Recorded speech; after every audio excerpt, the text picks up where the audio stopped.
Shit. This is what I'm feeling like. Da, da, da, da. Let me tell you what I'm feeling like. Da, da, da, da. Yo, yo. What up, though, people? Like to welcome you back to the Keep the C Note podcast. As always, I am your boy Brown. To the left of me, we got your boy John. And to the left of John, we got a guest in the building. It is actually family. He's no longer a guest. He got enough times in here. What's your name, player? It's Kyle, man. I'm back. What up, though, Kyle? How you feeling? I'm all right, man. Coming off a tough L, but it's all right. Yeah, we don't want to talk about tough L's. I'm coming off like 4 tough L's, like, so we don't. Not right now. Let's not start the show off depressing. God, like, you know. So everybody that's tuned in via YouTube, shout out to you. We appreciate you. This your first time tuning in on YouTube. Please hit the sub button. Yes, sir. Make sure you hit the like button and also hit the bell so you can get notifications when we drop new stuff. Dave Chappelle, SNL monologue. Did y'all see it? Yes, I did. He had some jokes. What y'all feel about it? Like, how y'all felt about the whole SNL thing with Dave? Keep it a C note. I mean, I ain't like how he went on Kyrie Irving. And Kanye, but I think he had to address that issue. Right. But I don't know if he was like dragging him in the dirt. I don't know. I just didn't like the way he left off with Kanye. It just didn't sit well. At the end, right? Yeah. I didn't like that neither. But he also said some truths. I think that he definitely dropped some truth bombs and whatnot. But I don't know. Like it's he gave a weird vibe. Like it wasn't like one of his normal stand-ups with. It was kind of like. I don't know. There was some dry points where I don't know if he was like really going back and forth with the crowd. I don't know, but yeah, but it was all right stand up. But I just don't like how he went in on my man. Yeah. Okay. What you got, Kyle? I thought, like he said, there was a few dry spots in it. You know what I mean? But I like the overall, but. I knew what he was doing. Like the way the climate is right now, that was the stuff he had to talk about. Right. If he didn't talk about that, it would have looked funny. Right. So it was good. It wasn't. I don't really like Saturday Night Live. I feel like it's dry. Right. But for what he came to do, he did it. Right. You know what I mean? Well, I'm not a huge Saturday Night Live fan, so. I don't know, but from what I read on Twitter, they don't always just give people 15-minute monologues to do stand-up, right? So this was like something special. So my vibe, we was just talking about it before we start airing. My vibe, as soon as I seen that skit, is it made me think of the Dave Chappelle show. Because I said everything that he basically was doing on that stand-up, he did... He did after he said, this is why I left the Chappelle show. Yeah. He said with the Chappelle show, it felt like they were laughing at me and not laughing with me. Okay. And to me, it felt like on that stand-up, first of all, again, nobody really gets 15 minutes, but for him to get it out of nowhere. But I just thought he had the whole crowd laughing at Kanye, you know? Yeah. You know what I mean? And to me, it was almost a slight, like the way he ended off, it was almost like being honest, like what a hater would say, like, nigga, you ain't a billionaire no more, nigga, you back down here with us. Yeah, put your chain back. Yeah, you see what I'm saying? So to me, that's the vibe. Even when I seen him, I don't know why, I think it's because of John, he got me watching like a lot of stuff from back in the day. But in my mind, it just made me think that Dave Chappelle was the nigga that the white people had up entertain us. Yeah. Okay. And that's what he was. I don't know why I got that vibe, but it just gave me the slave master vibe. Yeah, I got that vibe, especially when he said Kanye was not well. He was like, he's not mentally ill, he's just not well. I was like, but just still throwing your brother under the bus at that point, I think it's something that they wanted him to do. They wanted to address it, but it was no defense, though, to the point, I think, directly with Kanye and Kyrie, but he said some statements though that I think that stood out about like there's a lot of Jews in California, LA or whatever, and they probably do run that stuff. So he definitely dropped. But he said the part he said It is a lot of Jews in the industry, but he said Ferguson is mostly black. But see, and that's that's what made me think. Like, but see, and that's some shade though, because in Ferguson, there's poor black folks. So it's a difference though. Right. Yeah. So I mean, I ain't like that. Of course, he went a little political. I mean, I don't like Herschel Walker. I thought that was funny though. But he took his stance. He let everybody know, of course, that he was liberal and he was a Democrat. And that bothered me right there.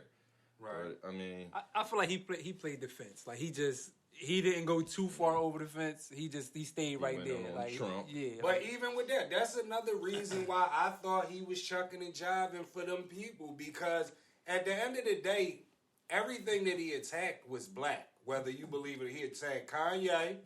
He grind Kyrie up. Herschel was black. And then everybody was just saying Donald Trump, the first black president, and black people out here, especially in the hood. Everybody probably didn't vote for Trump, but a lot of black people do like Trump. Yeah.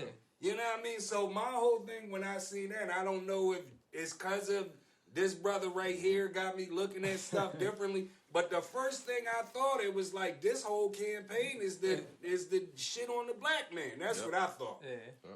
And SNL probably called him because they knew. Yeah. They knew, like, all right, it's the perfect time. Like, Kanye did something against the Jews.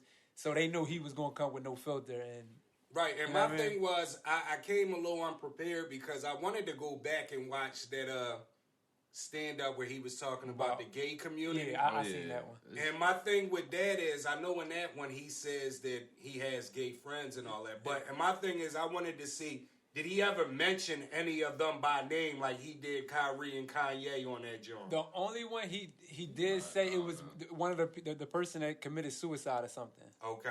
I forgot the person's name, but I can't remember the name. But he did say that person by name, and they wound up committing suicide. That was like the end joke. Oh, it was, all right. So he was bidding off of it. And but he said like they I forgot why they committed suicide, but I think it was because they was transgender, right? And they were getting picked on and something like that. But I can't think of the name. But he did name one person, right? And my last reason why I think he was sent there because when I hear anybody come right on and they say, if we're talking about gay people and they come right on with, I don't have no problem with the gay community. Yeah. A bunch of my friends are gay. As soon as he came on and said, I have friends that's Jewish, I grew up with him, I said, oh yeah, he done sold out. He done sold out. So to me, when I hear that, that's red flag anytime I hear that. But he did nothing wrong. You don't think that on that stand-up he could have gotten in trouble or anything? You think it was... Nah, I think it was because I'm pretty sure... It was pretty... I'm pretty sure that he didn't just come out there and just... That's the first time those jokes was heard. I'm pretty sure he had to run something by somebody. Oh, yeah. I don't think he just came out there like that. Nah. But even what y'all think about it, because they said he did the skit for them, but they was trying to cancel him. So how y'all feel about him... I know they said it was a lot of backlash that people didn't want him on there. I don't know why. Maybe because they thought he was going to go a different direction.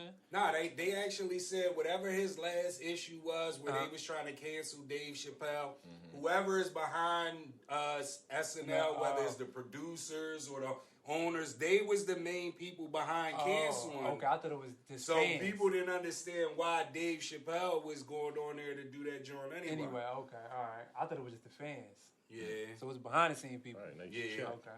Yeah. What's your thoughts on Dave Chappelle stand up on Saturday Night Live, people? Keep it a C note, let us know. Since we talking Kanye, new footage, he ranting again. He said his mama was sacrificed. He said people are being sacrificed in this game. Like, what's going on? I don't want to use the C word no more because everybody's labeling Kanye, but what's going on with Kanye, man? Do y'all believe that? The sacrifice thing and all that? I ain't saying it's too far-fetched. No, I think he's probably hitting kind of close to home with a lot of those statements. I'm not saying I believe everything that Kanye is saying right now. Now, I'm not Dave Chappelle to call the man like not well, but I know he is going through some stuff with his family. When you're going through something with your family, I don't think that you're going to think all the way clearly. But did he say some stuff on there that I thought that hit home? It was kind of true. Yeah, You damn right. I do believe most of that stuff. Okay. And I don't believe like most of those stars, the Whitneys, the Michael Jacksons, all that, they did not die by accident. I think those were hits by the industry. I don't. None of those shits were accident. None of them Jones. None of them Jones. But why you saying that though? Before you say something, Kyle, I found it real funny that out of everybody, Vlad from Vlad TV spoke up. Like, nah, I interviewed the guys that killed Jordan. They was just Jordan Pop. They was just some kids. They was just some kids doing a robbery. Yeah, and I'm like, out of all people, the white guy that everybody already think is a plant is the one that steps up and says something like that. Was kind of funny to me. Yeah. But what's your thoughts on it, Kyle? I don't really know right now where I stand at with Kanye because some of the stuff he's saying is the truth, like about the industry and all that stuff. So I see what he's doing there. Right. But I kind of got off him with the shirt, the White Lives Matter shirt. That burnt me with him. I was just like, I can't. Why exactly? Yeah, why? Because it's just like you can't put that out there. Like you can't. But to me, I think that was like a fashion statement that was almost like a slap in the face. Also, the white folks. I don't think it was blatant to say that White Lives Matter. I think we all knew like. It's evident that white lives do matter, but yeah, I thought it was like a fashion statement, just a slap. But why you can't put that out there, Kyle? Because to me that takes away from the Black Lives Matter. Because now it's like I never heard nobody say that until they were saying all lives matter. Right. But I never heard nobody start saying that until he put the shirt on. Now it's like you taking away from Black Lives Matter because now everybody gonna say white lives matter, which every life do matter. Right. But I feel like you just combating the Black Lives Matter. So like the shirt bothered me, but the stuff that he's saying is like I understand what he's trying to do. Right. I just don't know if he's going about it the right way. Right. So do you believe the sacrifice stuff? Do you believe all that, Kyle, when you hear it? I don't believe in that stuff, all that Illuminati stuff. I don't. But I ain't gonna lie, it do be convincing. Like if you go on YouTube, you'll go down a dark hole of like they'll just like showing you all types of stuff. Right. And for him to say his own mind was sacrificed, I was like, damn, he might be telling the truth, talking about his own mind. Right. But I'm in between with that stuff too. I don't really believe in that Illuminati stuff. What I'm saying, if in the next 5 days to 5 months or 2 years, Kanye mysteriously have a heart attack, I believe all that was true. He's saying. And that's another thing though. Like a lot of people do be disappearing. They just be getting killed. So it all do those be young musicians from back in the day to now. You in the industry. Yes, I do believe it's a cost. And it seemed like everybody that like it'd be somebody close to them. It always always happens. I sent y'all the video, John. I don't know if you've seen it, but if you sign to a record label, they got some they own type of life insurance policy out on you, and it has nothing to do with your family. So when you die, the label get all that money and that policy that they put out for you. I'm not gonna say he's lying, but it's believable. It really is. See, that's why we need to go independent. We need to start doing all that stuff on our own.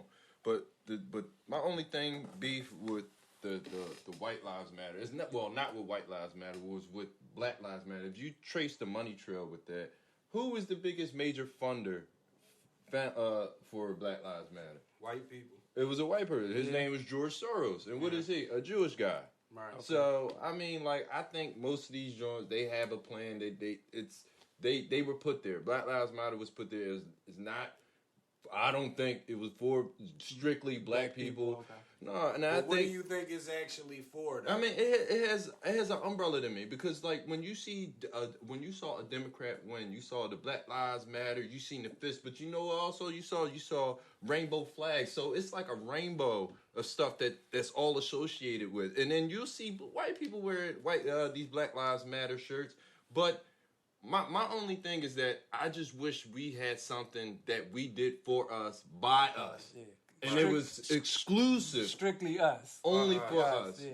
Without like no outside like interference or nothing like that. No outside political influence, like no Stacey Abrams and all y'all that. Right.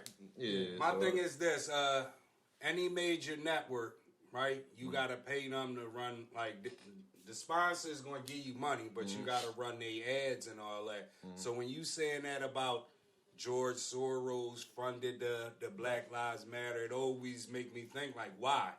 Why? What is he benefiting out from of that? it? Yeah. You see what I'm saying? Especially if he's not black. So you know it's the agenda, because if it reached out to the media and it got the political, you seen commercials about it. If anything hits that TV, to me, it's part of the plan. I'm sorry, it is. And if it's on a commercial, it's part of the plan. It's going to get you. And the plan is what exactly, brother? Yo, to brainwash you. I think a lot of people are brainwashed. A mental slave. Shout out my guy Vito while we talking about brainwashing. You know what I mean? Shout out Vito. He's MIA this week. San Fran came off a win. He talking about he going out to party with Christian McCaffrey and all these jokes. You know what I told him. Don't even come back. You know what I mean? Stay out there. You know what I mean? But, yeah, I don't know, though, man. That just makes me wonder, because anything I put my money into, I know I'm getting something out of it. Yeah. Or, you know, so it's like, what is he getting out of it? Out the deal. Yeah. But what's your thoughts on it, people? Kanye saying that the industry, they sacrificing people. His mom is one of them. It's believable.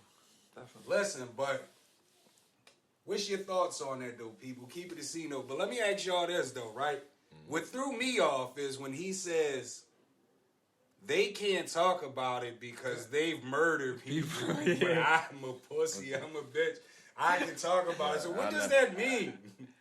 I don't know. Yeah, what does that mean? I don't know if he ain't put in work for him or something. I didn't know how to take that. So that was wild. That they ended up like that. Does that mean J and B out here killing people? Like, what the fuck does that mean? But see, and that's my thing with Kanye. I just wish he gets his thoughts together and give us a better delivery on his message. His delivery is like the worst. Yeah, I think, like I said, like the stuff that he's saying is what nobody's going to say, but I just feel like he's delivering it wrong. That's why I had a perfect conversation with somebody. We was more so talking Kyrie, but it may apply to Kanye too. Somebody said that Kyrie isn't really a truth seeker; he's an attention seeker. Okay. Do y'all agree with that? Like, because they said even before this is like always something where Kyrie wants to be in the light and all of that, and he's more of an attention seeker.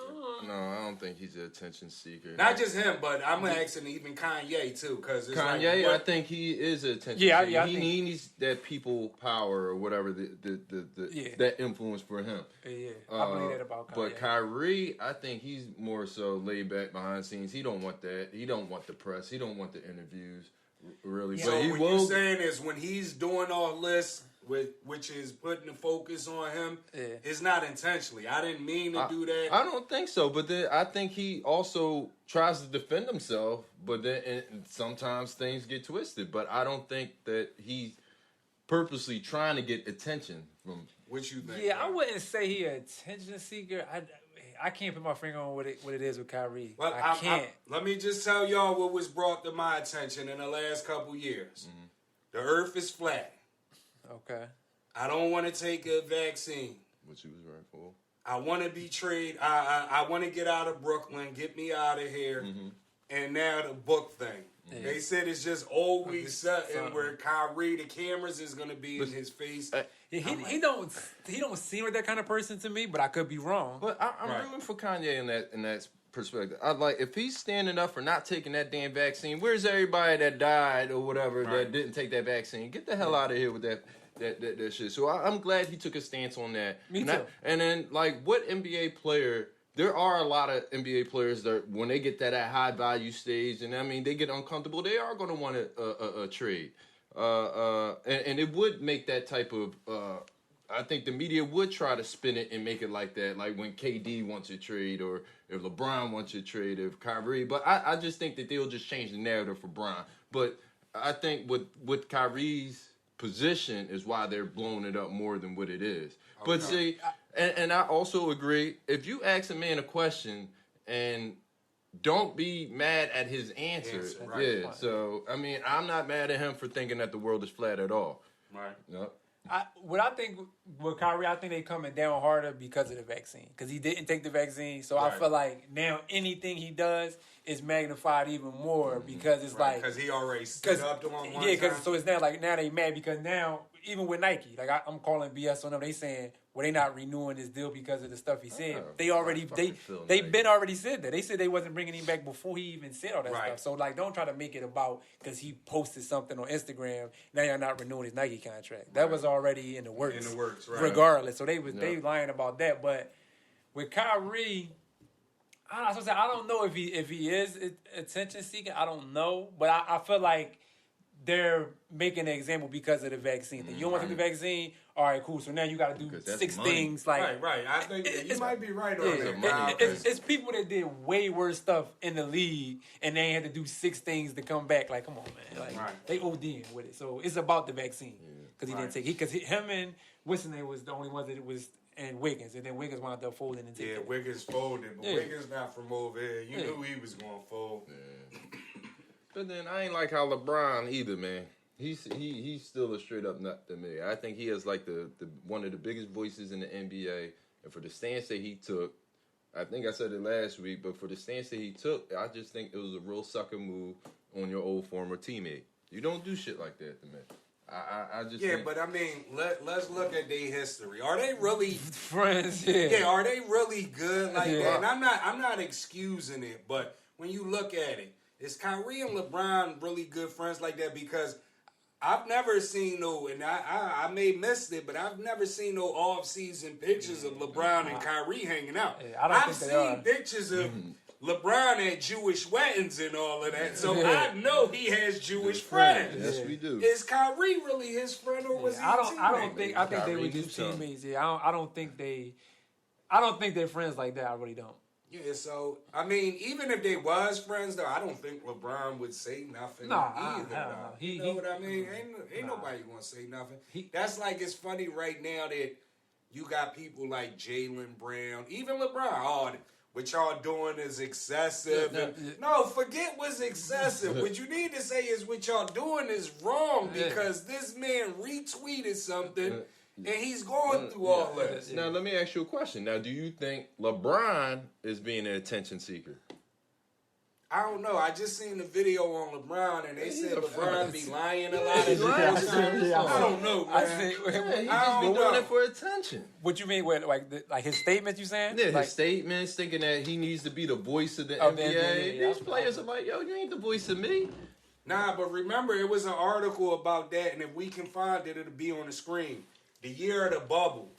The year that they did the bubble, LeBron tried to speak up for everybody, and the younger guys was like, nigga, you ain't the spokesman of the league. Like, sit down somewhere. That Lion joke was funny, though. To me, man, like, that shit had me that's crazy. And to me, I just think that LeBron be getting caught off guard. He don't be expecting them to ask him some of them questions. And instead of him keeping it to he start freestyling. I feel like he does try hard to be like the voice of the NBA, and sometimes it ain't even needed. Like, he just because he gonna always play the fence too. He not gonna never step over. That's what I'm saying. He gonna play that fence. It's never gonna be a straight stand up for nobody. That ain't never gonna happen. No. Joel Embiid, recent game, he had 59 points, 11 rebounds, 8 assists, 7 blocks. Yep. Keep it a C-note. What's your thoughts after you seen Joel Embiid put up them numbers? Crazy number. He had one of the best game probably of his career. Probably. The best game that he had. So definitely thus far. If I'm not mistaken, out of them 59 points, he only made 1 3-pointer. I just want to acknowledge. What was it, like 1 out of 5 or something like that? He shouldn't even been shooting them. I want to acknowledge that, though. I feel like if he plays like that, I know he's gonna have 59 every night. But I feel like if he plays without shooting threes, all them jump shots, he really can't be stopped. But true or false? Could he not average that easily if he would have just take his ass down in the paint? He might can't average 59, but he'll put numbers up. But he could numbers every night. He could get, like how Shaq be saying, he could get 28 and 15 easily. But here's the thing, though.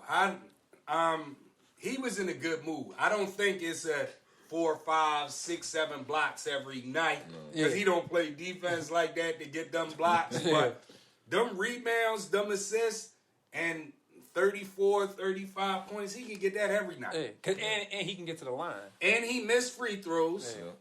And he missed 4 3-pointers. So if he didn't shoot the 3-pointers, Like, you know what I mean? That could have been more points. So my thing is, don't just do this one game. You done laid the foundation down. This is a blueprint. I can do this every night. Yeah. Don't just take advantage of what's his name, Laurie marketing and like, come on, man. Like I've seen. I remember last year when he had like a stretch of crazy, like he was 30 and 15 almost every night, and I was watching. And I was like, yo, if he play like this, he really can't be stopped. But then he'll start, getting out there shooting threes, shooting a bunch of J's. It's like if he go down to the paint. What do you blame it on when he just switch up? Is it the motor? Is it? I just feel like it's just today's game. Like everybody want to shoot threes. It's just what the game turned into. Everybody Doc is trying to run a fast system, and he can't run that fast system with him. And the second thing is, I think we're never going to get to that point until we actually run some effective plays. When I watched that game, they were feeding Joel because he was the high hand, but there was no reason why this multi-million-dollar man, Tobias Harris, only had 8 points. Yeah, I can't. In 30 times. He bothered me the whole game. I'm sorry. He bothers me every game because I feel like he only scored when they up. If they up. I mean, Maxey, I think he had like 18. Here's the thing. He should have had help. We only do that here in Philly. Mm-hmm. Realistically, Tobias Harris is an 8 to 12 type of guy anyway. Realistically. Mm-hmm. Like, you might catch him on a team like when he was on the Clippers and everybody is just feeling their way out in the league because nobody was nobody on that team. And that 8 to 12 might jump from that to like 14 to 18. Yeah. And it might have you fooled. We paid him to be a number 2, but he's really a number 3/number 4 option. You know what I mean? He's an 8 to 12 point guy, and we're expecting more in this city. That's just my thoughts. But did we pay him the fourth man option? That's what it is. Listen to what I'm saying. That's what it is. If my game is fourth man option game and you're paying me second, you can't be mad at me. You gotta be mad at the organization. That's what it is. People mad because he gets paid a lot. Yeah, so they expect him to have 18, 20. That was the Sixers reaching. No. So that you want to expect more from Tobias than what he is. Like, come on, man. And another thing, it could have been with I think they should have kept Butler.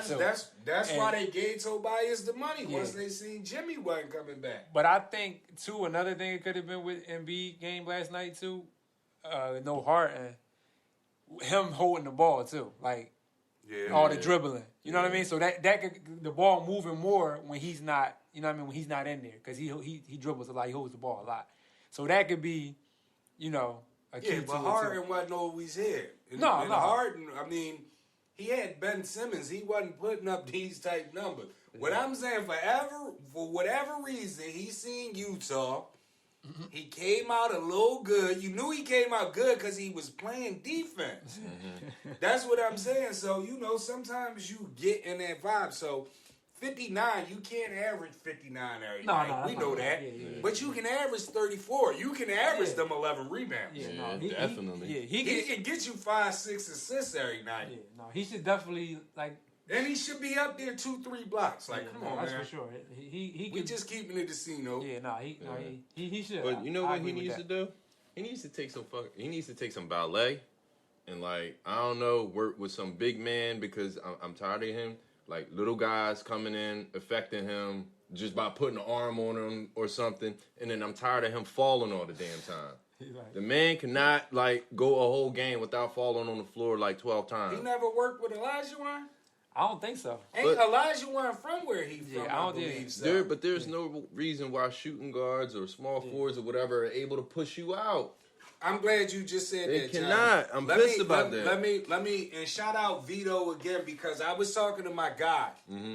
And my guy, because on the episode I said that I would take Embiid out every time he shot a jumper and he shot anything that wasn't in the paint, right? Yeah. And my guy said, this is not a coach's league. This is a player's league. So if you do anything that rubs Embiid wrong, pause, Embiid would have got you out of here. True. So you say true? Yeah, it's a player's league for sure. The coaches ain't.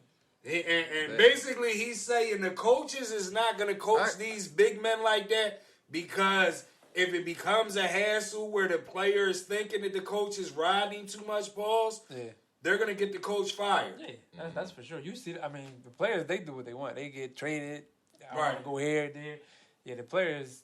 So you think if a coach came in and like, oh, Embiid, you just shot that three, come out. Yeah. You just shot from outside of the paint, come out. You think Embiid would try to get them the fuck out of there? Coach is going. You think so too?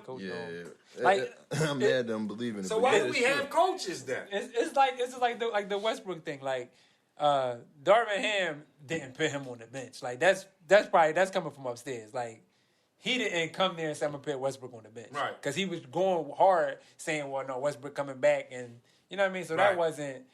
He can't call no shots because he just getting there. Right. So if he come in there and if he go against them and say, "Oh, I'm not putting him on the bench," then he's out of here. Because you see what happened with Vogel. He took the fall for all that shit. Right. So let me ask y'all that since you bringing up the Lakers real quick. They've been looking better without LeBron, and this is no, kick at LeBron or none of that. There's been a lot of talk that maybe you should go ahead and trade LeBron. I agree. You agree? I agree. Why? Because he's not coming back after whenever his son LeBron waiting for his son to come to the league, and he waiting to break this record. That's all he waiting for. He not winning no more chips. It's over. Okay. So he's basically just coasting until his son get there so he can play with his son. Time out.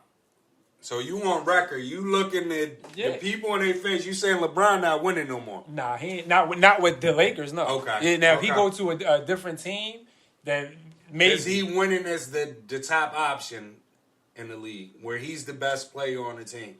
Because what I'm saying is he could go to a team and be second, third. Is he winning a championship this late in his career as the top leading dog? The team? No, I don't think so. No, and like I said, and I'm a LeBron guy. I like LeBron, but I just feel like the Lakers are in a bad spot because I feel like they should trade him and AD.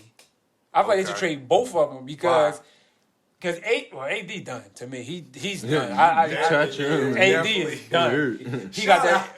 Yo, Anthony Davis, I just had that nigga as like one of the top players 3 years ago, 2 years ago. AD got that money, he got that ring. It's over for AD. He in LA, he living. Right. So I feel like they gonna be stuck with him if they don't trade him, and LeBron gonna leave once his son get there. So why not right now? But let me flip that. Is AD done, or is it just playing with LeBron? This is another thing.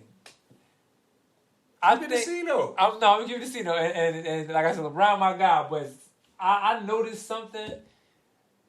You know what one of the biggest myths on LeBron is? That he make his teammates better. He doesn't. That's really a myth because if you see everybody he plays with, I'm gonna say excluding Kyrie, none of them has gotten better. Like Chris Bosh went down when he got there. Yeah. Anthony Davis went down when he got there. Wait, like nobody he plays with, he doesn't make it. That's the biggest myth about LeBron. Shout out to you, Kyle. I say that, LeBron fans kill me. And I love LeBron, man. Like LeBron, my guy, but he don't make nobody better. And my thing was this, right? Every team LeBron has been on since he got drafted. If you go back to early Cleveland and you think Carlos Boozer, DeJuan Wagner, all the young talent LeBron has ever played with, he's got them traded. And he's never made anybody that's came into the league a guy. No. And he had a chance when he went back to Cleveland. He said, "Nah, trade Wiggins for Love." He had a chance. I forgot. He went down to He had a chance when he went to LA. He had Brandon Ingram and all. No, get rid of these guys. You see what I'm saying? So to me, when people be like, "Nah, LeBron is a GOAT," and I say, bro, he took the easy way out because he came in where this was a players' league. They dictate everything. He dictates who gets traded, who he's going to play with, what team he's going to play on. Like, it's a lot of stuff with him. Yeah, he definitely don't make nobody better. And if you look at even like the Lakers, that 2020 team, if you look at the players that's on that team, that was on that team that's not on the team now, if you put them players back on the team, the Lakers would be good right now. Like, look what, like, Kyle Kuzma, he looking good in Washington. And even, shout out to you again, Kyle, because even with that, when we was talking about when they won a chip, because I just debated with somebody on Instagram. I believe it was A1 Sauce Money. Shout out to you. But when I say when you go back to that bubble season and you look at everything that's happened from the bubble season or before, LeBron and AD been hurt every year. AD's always hurt. Yeah. The best thing that happened to the Lakers that year is that they had 60-something, 70, 80, how many ever days they had off in the middle of the season to rest. And then they didn't have to go on the road nowhere. Everything was in a bubble. That all benefited them, and everybody be like, nah, everybody had the same options. But as you can see, the Lakers never made the playoffs again since that year. So that's what I'm saying. If you look at LeBron and he's missing 25 games or 20 games, AD missing 25, 30 games, when you take that 2-3 months away from that bubble year, they didn't miss them games technically. True. You see what I'm saying? Yeah. So that's why they was able to get back. They were able to rest, to me. I didn't think about that. That's just to me. And again, like I say, the proof is in the pudding because they have not been back to the playoffs since. Yeah. So, you know, that's my thoughts on it. Let me ask y'all something. Let's switch over to boxing real quick. WBC. They've ordered a couple fights. They come out, they flexing. They ordered Deontay Wilder, Andy Ruiz Jr. That's one fight. They've also ordered Shakur Stevenson, Isaac Cruz. And the last fight they ordered was Errol Spence Jr., Keith Thurman. Keep it a C-note. What's your thoughts on the WBC ordering them fights? The fights exactly. Like, how you feel about everything? Keep it a C-note. I mean, I like them demanding the fights, getting the fight. I love that. Right. But I don't like the matchups. I none of them.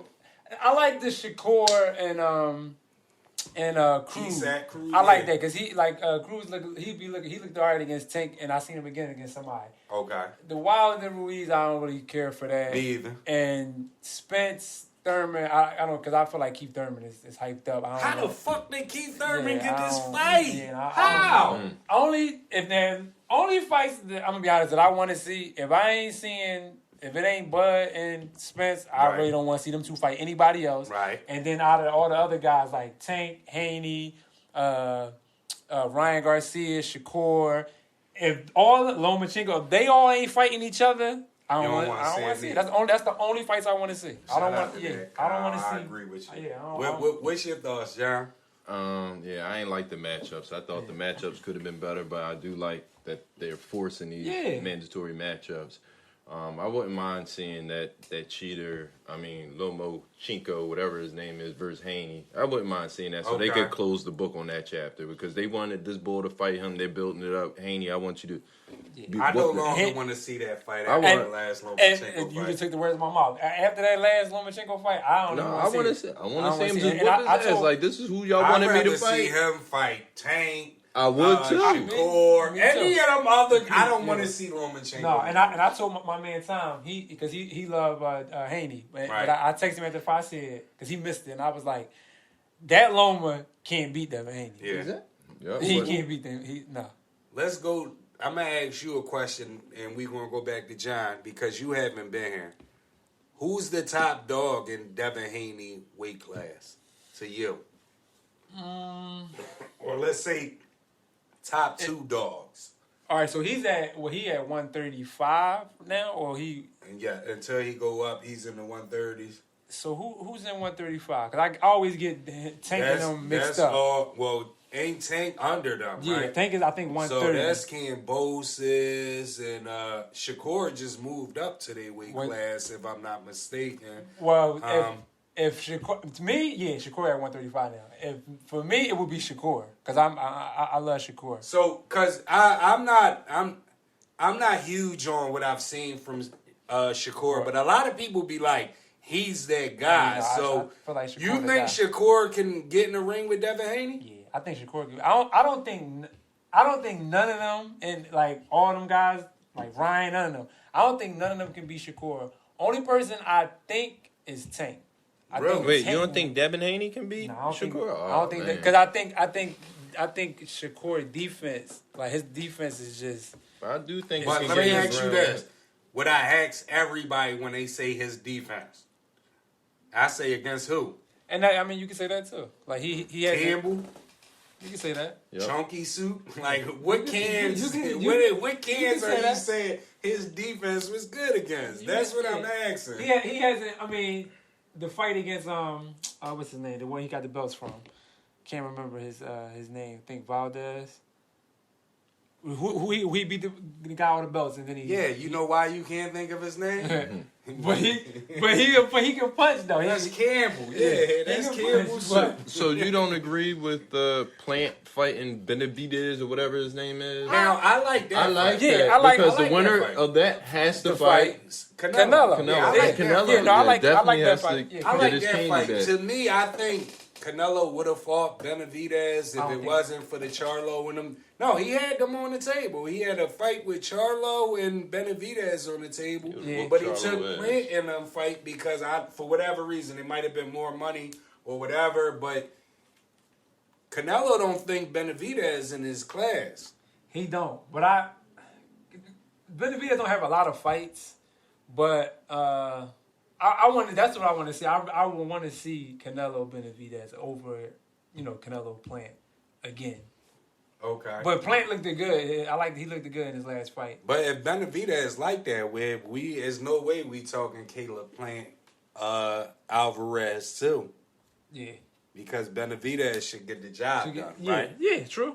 But to me, listen, I'm Saul Ball. Like, the only person I want to see him fight right now is the guy he lost to, Bivol. You want to see him fight him again? Yeah, I would say Floyd too, but Floyd a little too old. He ain't going to get no clout or knocking Floyd out. So I would say, Dimitri. That's who I want to see him fight again. I want to see him fight Benavidez. You do want to see him I want to see. You think Benavidez can rock with him? I think he can. I don't know if he can beat. I don't know if anybody else can beat Alvarez, but I would want to see that fight, them two. Okay. I think he might be the closest person that can probably. And I used to want to see the Charlo, but I don't know if I want to see that no more. Nah, I'm not sold on the Charlos. Yeah, I'm not sold on that. The one brother nice.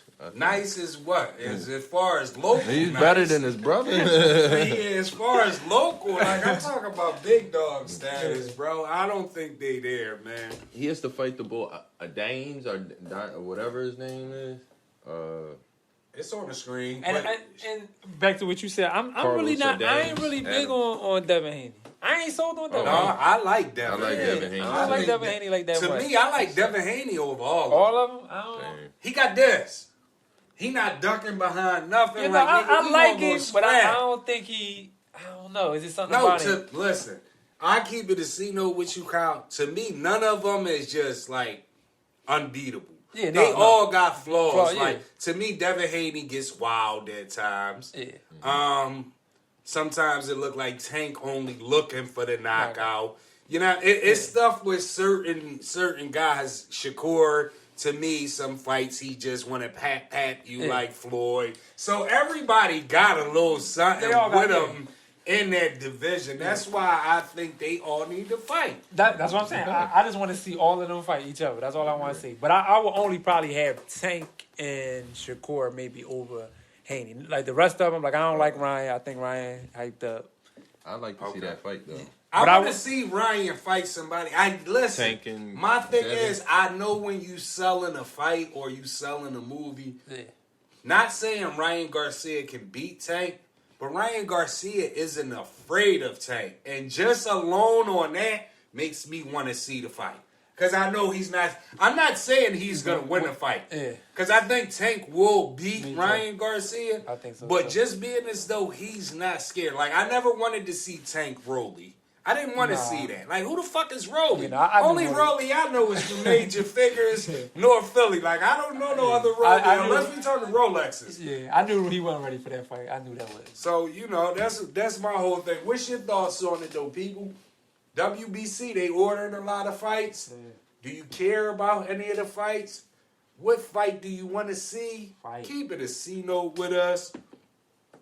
We going into week 11 of the season. Everybody at this table has a winning record in the NFL.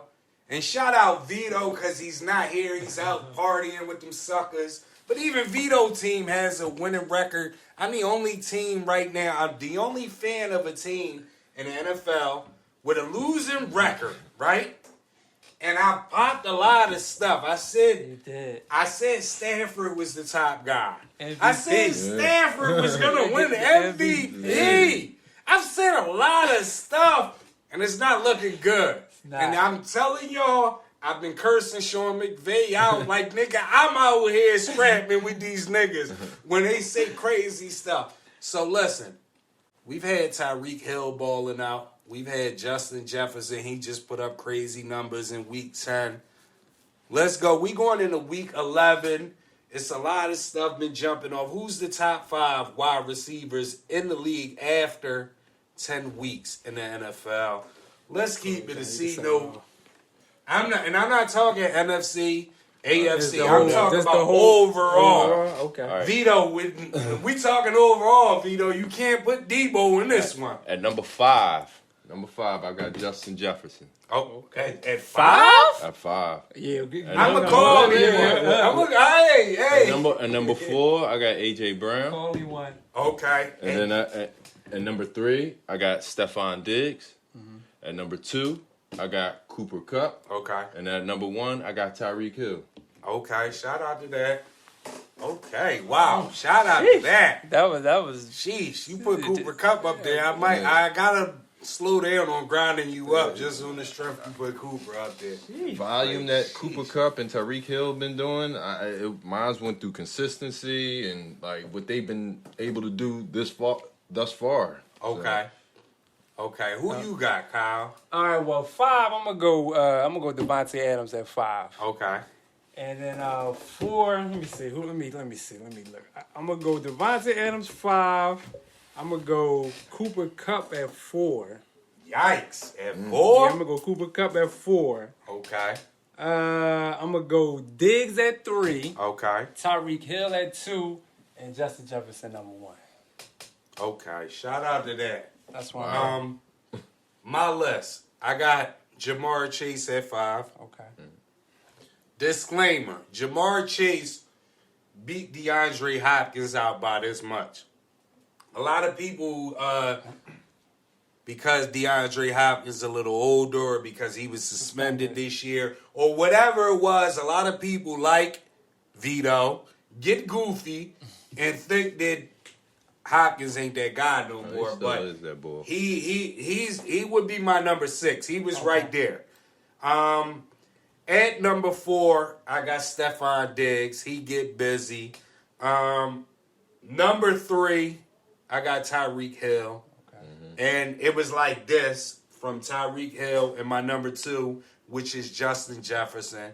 And my number 1 is still Cooper Kupp. And this is the reason why. Tell me why, please. If you look at the Rams games, Allen Robinson ain't did nothing. Tyler Higbee ain't did nothing. It's only Kupp. We all know. Anybody that's not named Stevie Wonder or Ray Charles can see that every pass and play, the ball is going to Cooper Kupp. I give you that. And the way that man still gets open I give you that. is crazy. The only reason he's not up there as far as numbers right now is because the O-line has been horrible. And my MVP, Matthew Stafford, has been horrible. But other than that, what I'm saying is, if we all know the ball going to Cooper Kupp and the defensive coordinator and everybody on the defense know, like how he still get them numbers. No, that's true. I said that, though. I did say that. I was like, he's still getting open. I don't know how. And that's what playing with Allen Robinson, who a couple weeks ago, he was dead last as far as separation on running routes. And y'all not even running the ball good. We can't. Yeah, so that's what I'm saying. Like, I don't know how he's still getting open. I don't know if his defense coordinators is just crazy. I don't know how the defenses ain't figure y'all out. I watched that last Rams game, like almost on every set of downs, 2 of those plays were for Kupp, at least. Yeah, but it's a difference. And I don't even know if between... he's looking at Allen Robinson. If he's even looking at the not, but what he's I'm looking right is, at Cup route. That's it. What I'm right saying is, when everybody respects somebody, you know what I mean? Even though we know he's getting the ball, you don't really want to press him because he has, like, sneaky speed. You don't really want to go too far off because he can take a 2-yarder and break it. Like, he he just runs great routes. No, he's a great route runner. He just runs great routes. He's getting doubled all game. He's not getting no catches. Yes. I'm not giving him no catches. I'm doubling But he's him. been getting that. No, he ain't getting no catches. I'm not. Somebody else got to beat me against y'all. I don't see how he be getting. He be wide open sometimes. Busy. Yeah, He do. He get busy. I ain't got it. He can't be number one, but he still do get busy. Listen, until it's a new. I'm gonna tell y'all like I told Vito. Until it's a new Super Bowl champion, we are the champions. We got the rings. Cooper Kupp is the Super Bowl MVP. But what's going on with the Rams, though, man? What's going on with the Rams? I thought you talking about the repeat. Listen, what's the going repeat. on, man? Listen. Don't panic on the repeat. The repeat's still good. Every time, listen, you need a movie. Listen. Let's look it up. It'll be on the screen. Cause this is all about history. Sean McVay, youngest to ever get a coaching job.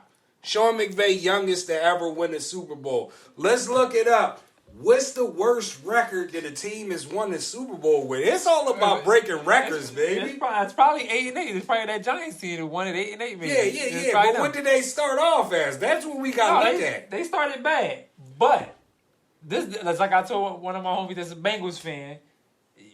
Both Super Bowl teams ain't going to the playoffs this year. Nah, we going to the playoffs. That's over. Both of y'all ain't going to the playoffs. I like McVay for breaking the barrier with these new style coaching styles, but we all know he wouldn't be there if it wasn't for his granddaddy. And that's probably so true. He would not true. be in the I'm position not here. knock that. But I like that McVay came in and with his new coaching styles. It's time for some new. Yeah, that's why I just told him. I told him New off style. camera, like with the Cowboys, like I hated the Mike McCarthy hiring. Like I want a new coach that wasn't in the league before. Right. I don't want no retread coaches. I hate retread coaches. But the only thing about McVay I agree with, but I'm eating my words for it, is that he did not start his starters in the preseason, and now I'm looking at it like, damn, I think he should have played him. No. I think he should have played let them guys rest because He they should have played him a little bit. What I'm saying is, They had a rough start. What I'm saying is, and this may be my conspiracy corner. Doom, doom. Sometimes you got to look at the movies, right? Youngest coach, McVay, to ever get hired. Youngest coach to ever win a Super Bowl, McVay, right? One of the best teams in the AFC right now is a young guy, the coach, McDaniel. So we got a McVay, McDaniel, McChicken, McEverything going on. What I'm saying is you got to watch the movie. This ain't no movie. This ain't no movie. This y'all movie about to end. Watch the movie. What I'm saying is, Kyle, this is an unofficial bet. Mike, this is an unofficial bet. Vito, everybody. If you guys saying that the Rams is not making the playoffs right now, if we make the playoffs and run it back, all you guys should just come up here on the strength with something on LA Rams. That's all I'm saying. Just on the strength. Mike, you've been kicking me while I've been down. You've been kicking me. You've been kicking me. You've been like, you gonna post anything from the Rams losing?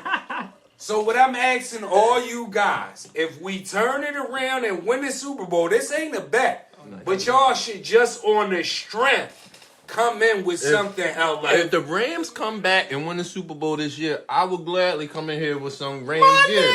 And that's my bet. But I didn't answer. And I second that. I'll come back here with Rams hand to toe if y'all win the Super Bowl. Shout out to that. Listen, while I got him there, let's get off of this topic. Let's get off of this topic. We're going into the 11th week of the NFL season, people. After 10 weeks, who's the top 5 wide receivers in the league? Keep it a C-note with us. Did anybody see the Supreme Team documentary? Yes, that's the one. The Nas with did. Nas Yes, joint. I seen Did you that. see it, John? I saw bits and pieces. I didn't see the whole thing. Okay, what I want to ask y'all is, right, because I've seen it a lot, and we know Rico is going on, and everything else is going on. What is the big infatuations with people from the black culture, black neighborhoods, with these mobsters and mafia persona and everything, where they're building their whole organization based off of mafia principles and all of that. The gangs. Yep. Right, like, keep it a C note. What's your thoughts? Why do we have so much of infatuation? And we as the blacks, with the Italian culture as far as organized crime and all that? That's a good question. I don't know. I have no idea what that infatuation is. I mean, even back with The Godfather, when that came out, and with especially with Scarface. Scarface. That's what I wanted to know. Like, is it really the movies? That might what it be. It might be the movie because like when I was coming up, I loved Scarface. Like, but then when I got older, it's like, I mean, it wasn't that appealing to me like how it was when I was younger. Right. But yeah, I don't know. Maybe it's these movies are about crime and stuff like that. Yeah, it's glorified and it's looked at as a cool way. Especially with The Godfather, they was cool. They had a nice organization. We was like, yeah, we could do that. We could be like that. And then Scarface came out. We supported that shit like a motherfucker. You know them Cubans ain't even fuck with us, but Yeah, but even but just for the record though, Scarface wasn't like Godfather. That shit wasn't organized crime. You know what I mean? We didn't have a enforcer, head honcho, a underball. That's all mafia structure. But when you see a lot of these guys like the Supreme Team, they're all getting Rico under like being mob type. You know what I mean? So I wanted to know why. Why are we infatuated? I have no idea. Yeah, I don't know what the infatuation is. I really don't know because I can't really say because even like we imitate it, but we're nothing like it because they actually stick together and all that. Like as blacks, we really don't. I certain too much. Yeah. Like we have rappers that want to be called I'm John Gotti. Right. We got guys that want to be the Teflon Don and stuff like that. We're mimicking what they put out and trying to be them, thinking that we are. Is it a reason why? I don't know. Because even when you think of us growing up, because we all grew up in the 90s, Mafia, Joey Merlino and all, none of us never seen nothing that the mob was doing and said, let's pattern our stuff after Joey Merlino and up. So I know this is an 80s thing, 90s. Where did that come from? Because this is my thing. When I look at the Mafia, I say because of the Mafia, and you can say Italians or whatever mob you want to say. Rico, all of that started because of the mob. High profile guys telling on a camp started because of the mob. From my recollection, the mafia been telling on each other for years. So what would make a black person say, I'm gonna design my whole organization after these guys that tell, after these guys that a law was put in that they're gonna roof us for being like them guys. At the time, if you looking at TV, these dudes was getting money. You want to be an organization? But if you go, what I'm saying is, for every mafia, you got a Bumpy Johnson. Yep. You got a Black Mafia, Sam Christian, Nudie. So what I'm saying is, we've had these people in position while the mob was getting money, but for some reason, we don't follow what Bumpy Johnson and his organization did. We follow what the Gambinos did. Like, why? I think it's probably just the money thing. That's what I'm thinking. It got to be just the money. Like they were getting. Could it be the entertainment? Like the Bull Capone. Look who he named himself after. Like, what the fuck? Yeah, that's the only thing I can really put my finger on. Because the guy, he from New York. He got the dreads. Carrios. What's his name? Who that? Cavero. I forget his name. His picture will be on the screen, but he was just on the interview and he was getting money. He from New York. He was getting money in the 80s. And he said when Scarface came out, it kind of made everybody want to be like Tony Montana. It did. So that reminded me of a Jay-Z line when Jay-Z said Scarface the movie did more to me than Scarface the rapper. So my next question, even with you, John, because you say it a lot, are we bailing the movies out when we say everybody in our urban community is committing these crimes because of drill music and because of rap and all of that?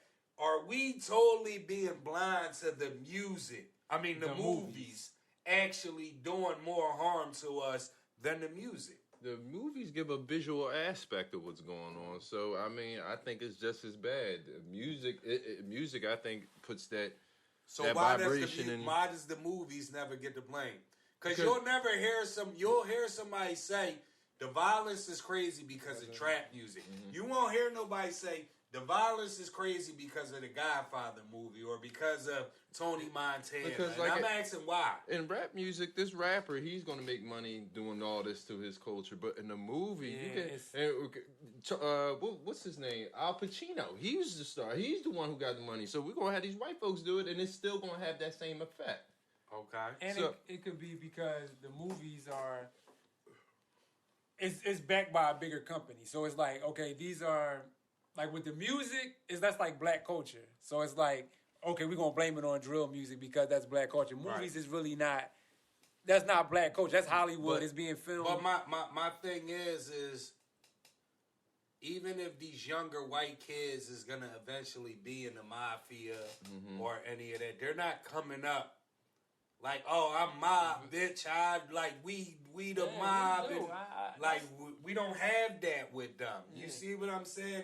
And to me, it's like, it's always goofy because shout out Rich. When we was in 7th grade, we used to scream M-Mob, and that was just a name we made up because mob was popular.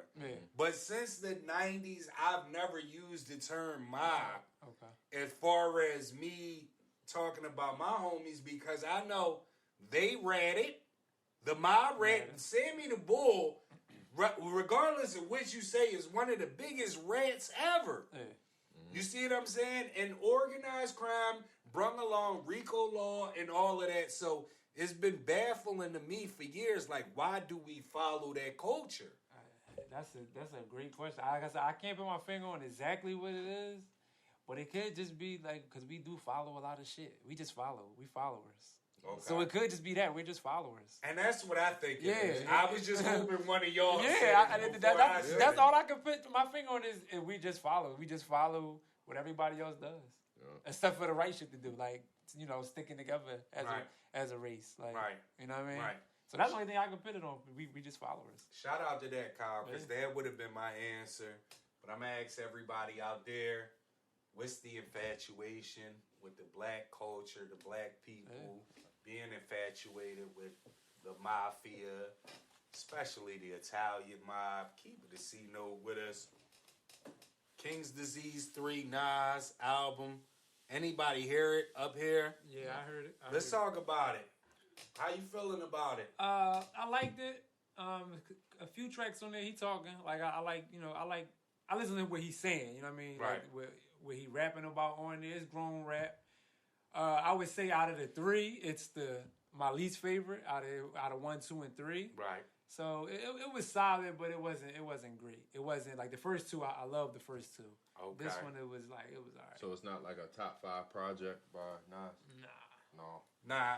Shout out to you, Kyle, because I've been having debates with my guy. To me, it's not it's a great project, but it's not. It's the last one on the King's Disease. It definitely is. And if you add Magic into it, it's under Magic too. Yeah. So that's my thing. Nas definitely killed this album. If you listen to it, he rapping.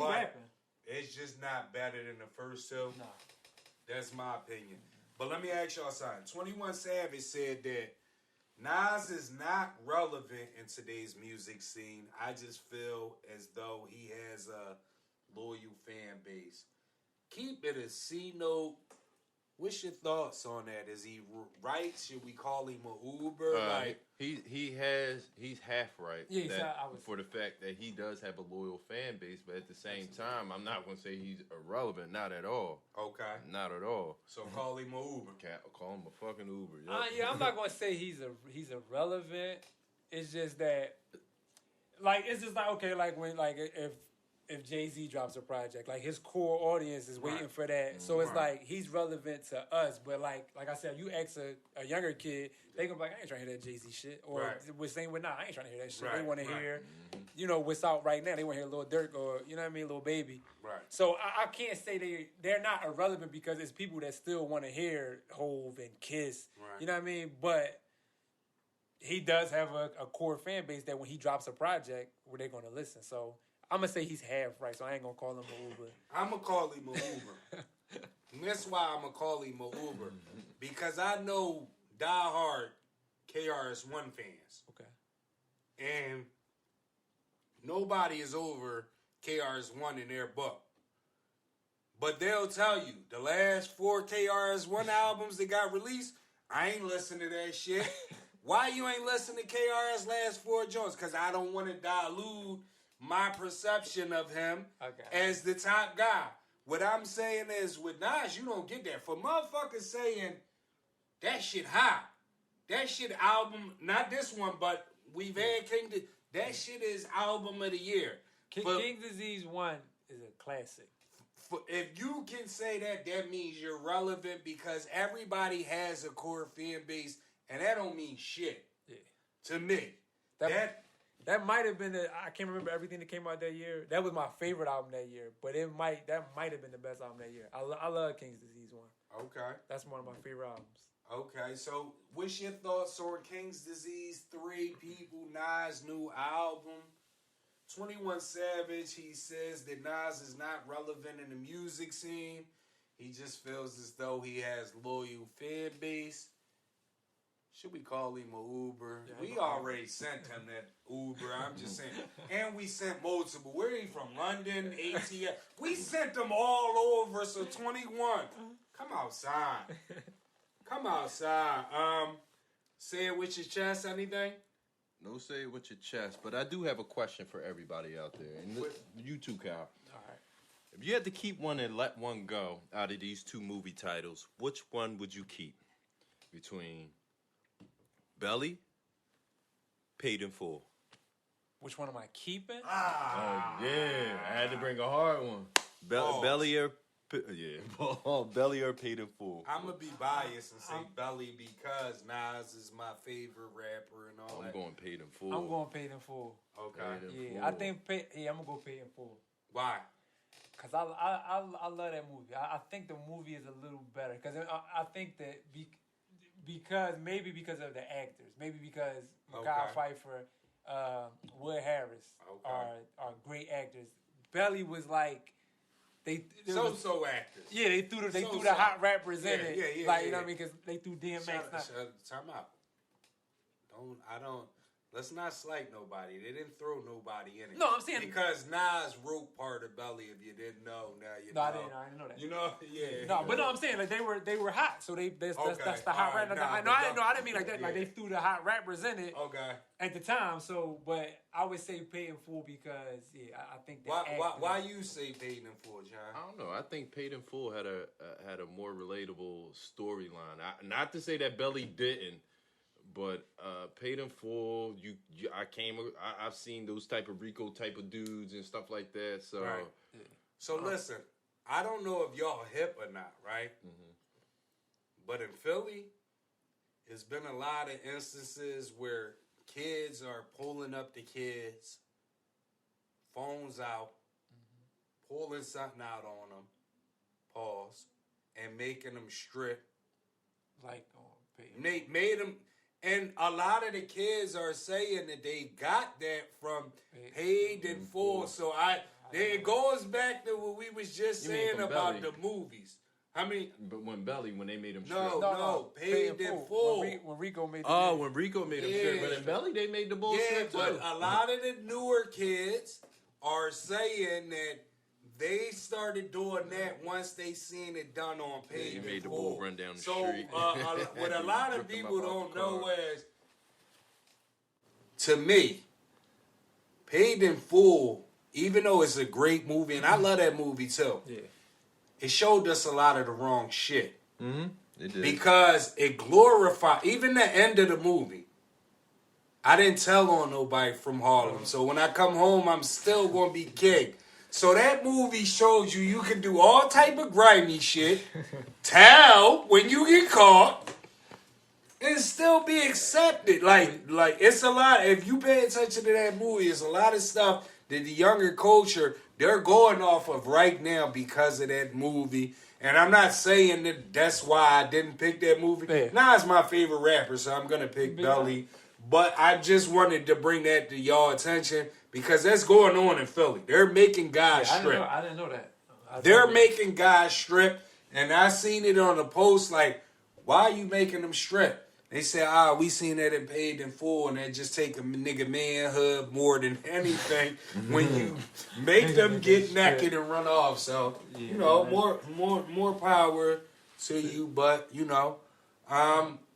no other say it with your chest. Only thing I got is the Kyrie thing with the Nets. Okay. I feel like they going overboard with the now they push the suspension back some more. Right. So I feel like they going overboard with that. So it's either release them, trade them something, or Kyrie just retire. I don't think it's a Nets thing. Because I'm not doing all this stuff to come back. I want to ask you how you feel about what I said last week. To me, right now, I said that with the NBA and what everybody else is showing is no matter how good you are as a black kid, coming up right now, you can be the best in sports, you can be the smartest, you can be anything. But if you don't know your role and if you say the wrong thing, none of that shit matter. And that's why I was big pause on dudes like LeBron stepping up and saying something, and dudes like whoever you hold as a heavyweight is saying something.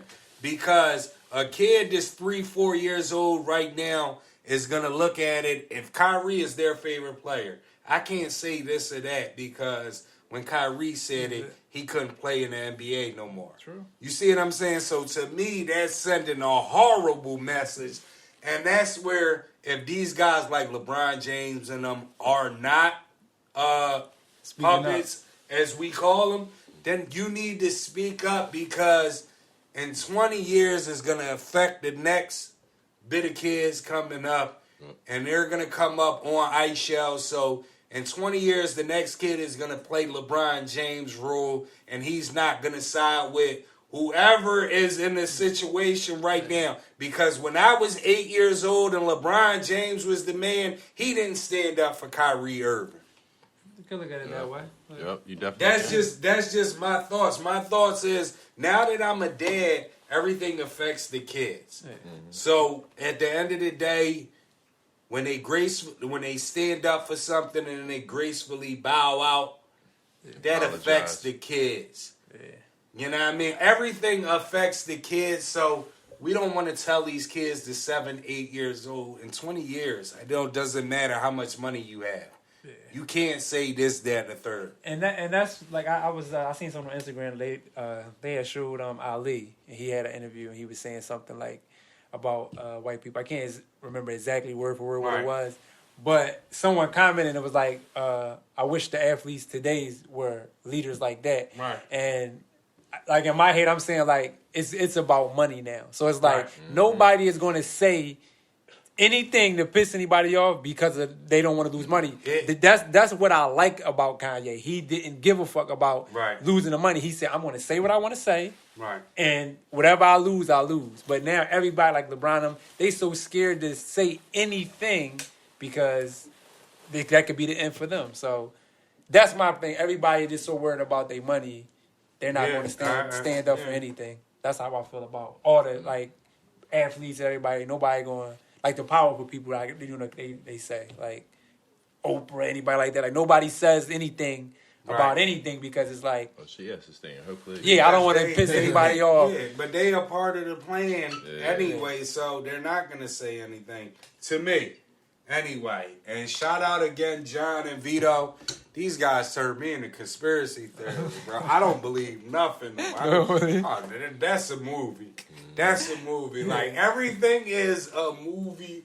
And it's because of John and Vito. Shout out to them. It was something else you said. I can't remember what week it was, but y'all were talking about black businesses, right, or whatever. And Vito. I feel the same way about like you had said about like all the black business. Like everybody say like support black business, but it's like they get the black business and then they just sell it. So it's like it's a hustle. Yeah, so it's like for instance, like I had Apple Music on my phone. Then Jay-Z came out with the title, all the black artists. I'm like, all right, cool. I'm switching the title. Then he just sells it to the guy, Jack Dorsey, whatever his name is. He sells it. I feel like everybody just get the black business, and then it's just like, I never looked at it like that, but I'm starting to feel like it is a hustle. Like, listen, and I told Vito, me and Vito went back and forth on this, and maybe one of y'all can make me understand this, right? If you're looking at the Forbes list, maybe 2019, Jay-Z was worth 1.6 million. I mean, billion. 1.6 billion. Since 2019, he sold Tidal, and he just sold Duce. No, not Duce. Ace of Spades. 50% of Ace of Spades. How's he worth less than he was 3 years ago, and he just made over $1 billion on them 2 sales? It don't add up. It doesn't add up. So to me, the movie, Kanye, how the fuck in one day you go from something billion to 400 million? How? How? That's impossible. Yeah. But yeah, that's how I feel. I just feel like I said, like me, like I love, I support black business. I do. But it's like, come on, man. It's like we can't keep getting everything and then just selling it. Yeah. You know what I mean? It's like we know, like you said, like. And if you're going to sell it, at least don't push the hustle. Like, we don't have nothing as black people support that. Because we're supporting it, and then you sell it. Like he said earlier, I want something that's really for us, by us. Like how, like I want us to get like a Walmart. That's and that's ours. Like, you know what I'm saying? But we can't, for some reason, like we get it, and then it's like, all right, we're going to sell it for half. And that's what it be, because before Rockefeller broke up, they had 100% ownership of Rockefeller. They sold 50% of it. Yeah. For what? You guys were doing great. Why? Yeah. Why? And again, it goes back to if you're a kid right now and you're looking at these guys, whoever they are, you're going to say, I need a rich white guy or a rich Jewish guy behind me to back my play, or I can't do nothing. Yeah, exactly. This is the movie y'all sending to these kids. Just like with the Versus shit. Like the whole pandemic, they held it down, and as soon as it got popping, they sold it. But they ran the whole thing. This is fine. This is by us. Like we gotta support this. Come on, man. That shit is awesome. It's like I said. At first, I didn't look at it like that, but now I'm starting to look at it like it's just. Shout out to you, Kyle, because you're not the only one. There's a couple people that have told us they watch episodes and they have this view on it. But we persuade them a different way when we talk our talk and let them know how we're feeling. And that's all this show is about. Keeping it as this is how I feel. I just want you to look at it from my point of view. And if you look at it from my point of view, and once you break it down, then you go from whatever you want to do. But that is the point of the show. That's why we keep it a C-note. Gotta keep it a C-note. You know what I mean? So shout out to you again, Kyle, for even just second guessing everything. Like, damn, maybe that. Maybe I'm about to say, maybe I'm starting to become a conspiracy. Blame it on John. Blame it on John. Shout out to John. We got anything else? I'm good for this week. Yeah, I'm good, man. Just Mike McCarthy next time kick the field goal. Oh wait! I do have something. What you got? Because I'm pissed at us right now. I'm pretty sure everybody done heard about the active shooter. There was a shooting at Virginia. Yeah, I seen it. University of Virginia. Right. I didn't hear about the situation. What happened? Yeah, 3 young brother football players. They were shot, and and it wasn't like a racist attack. It was by, I think, actually another football player, another brother that actually shot down. Do you know the reason for the shooting? Yeah, They as of on, right on now? every single website it says the motive is still not determined at this point. Okay. No motive given. And that lets me know, like, right now, like with even with what Kanye saying with the Jews, we don't own nothing. We don't. We have no foundation. Right. We are our own worst enemy. Right. We are doing exactly what they want us to do, and that's to kill each other off. Right. We have no stability outside of, within our community. We depend on outside folks for us to get our infrastructure and stuff. Yeah. Right. We don't know how the water system works or and we don't know none of that shit. So but I wish like us folks would start supporting each other. Like I hate saying this, but I gotta say it every week. We gotta support each other. We gotta support the black businesses. That's a fact. The real black businesses. Real black not hustling us. John, say that. Say that. The real black businesses. We gotta support one another, and we gotta stop buying these brands that don't give a flying fuck about you. That's a fact. Like, they do not care. Like, look at Kanye and Balenciaga. They do not care about you. Come out with your own clothing brand and let us see. Right. You know what I mean? I agree with that 100%. Yeah, listen, and anything that got to do with being an entrepreneur, I never go against that. So shout out to that, especially if it's for us, you know. But anything else? No, I'm good, man. I think I got everything out, man. Kyle, shout out to you again, Kyle, for coming up here. Yes, anytime, sir. You know, you are a regular now. Yes. You are keeping the See No family. So we definitely appreciate you for coming up here. No problem. We appreciate everybody for tuning in on YouTube. If this is your first time tuning in, please hit the sub button. Please do. Please hit the like button. And drop some comments. Like, if we said anything up here that was out of pocket, grind us up. Yeah, like he said the Rams gonna come back and back. So definitely comment on that shit. About that. Yeah, Shout please. out Kyle again. Look at him. He's just all the way in his bag.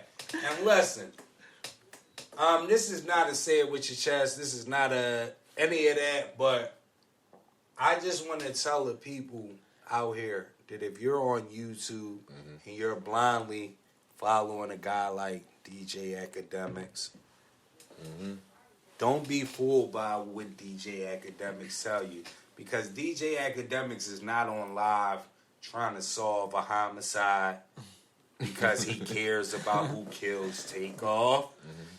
DJ Akademiks is out here trying to get subs, trying to get views. Please don't fall for the movie, and don't be that guy that's out there on his timeline being a part of his town watch. Everybody's hiring. The feds, the local PD, everybody.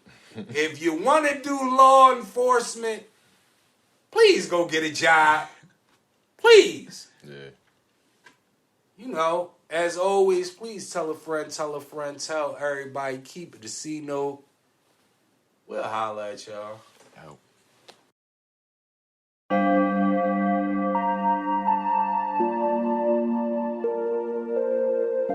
Shit. This is what I'm feeling like. Da, da, da, da. Let me tell you what I'm feeling like. Da, da, da.